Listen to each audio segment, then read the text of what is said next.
What's up, YouTube? It's your boy SCT, Sauce Curry TV, and today I'm here to bring you another lit video as I always do. And as you can see by the title, today I'm going to be talking about why The Promised Neverland is the best thing to happen to Shounen Manga, and here's why. I started reading The Promised Neverland since it started and enjoyed it from the very beginning. The Promised Neverland started with 3 kids, Emma, Norman, and Ray. 3 kids with astounding test scores, like test scores like they barely get anything wrong type of test scores, realizing they were cattle for an unknown demon race. So the story becomes a cat and mouse race between 3 kids going against their caretaker, Mama. This was something I expected going around every other shonen manga and anime. It'd be a fuckfest action of young adults screaming to the top of their lungs, but it really surprised me from the get-go. Instead of using power-ups and strength to further the plot, the kids used their brain and ingenuity to overcome the obstacles that kept coming their way. At moments, we felt like they'd given up or even lost, but they come back every time with a plan so well thought out, and without us even knowing, they planned it. If you read the manga, you know exactly what I'm talking about. Part 2, characters. Ray. Ray is like the Sasuke of the group, but with a little bit more heart than Sasuke. He's a character that's already a genius, but keeps his head in books to eventually find a way to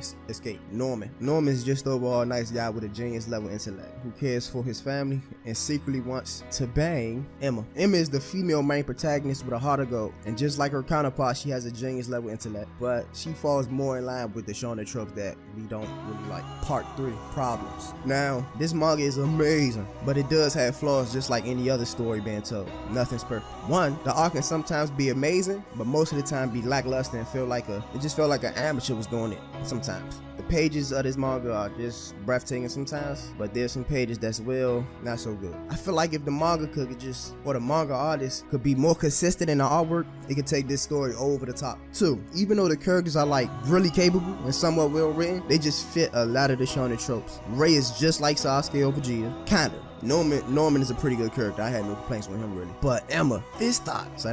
But Emma is just like Luffy, Naruto, Gon, Midoriya, Asta, so many other shonen protagonists. She's overly naive, sometimes very loud, very smart, but feels like she's delusional. Really happy, nothing bad with that. Too lucky, and a whole slew of shonen check marks. 3, it doesn't feel like nothing's at stake most of the time. Now in this show, or this manga I meant, it just feels like nothing bad is going to happen to him, even though on some parts of this manga where it seems like the kids are in a really bad situation, nobody dies. On one of the arcs, I won't spoil it, but the group go against a team of hunter demons basically, and a lot of them get hit with killing blows and have shots in them looking like they're at death's door, but somehow survive pose going through their body and demons leaving them near death and not finish them off. Come on, bro. In real, if this was real, demons would not just leave them sitting there and not finishing them off with a killing blow. I maybe be spoil you by Game of Thrones, but if a character is near death or takes a death blow, I expect him to die. And that's one of the big reasons I think this has been held back. The manga has been held back. Now that was my very brief thoughts. I know I could have said more,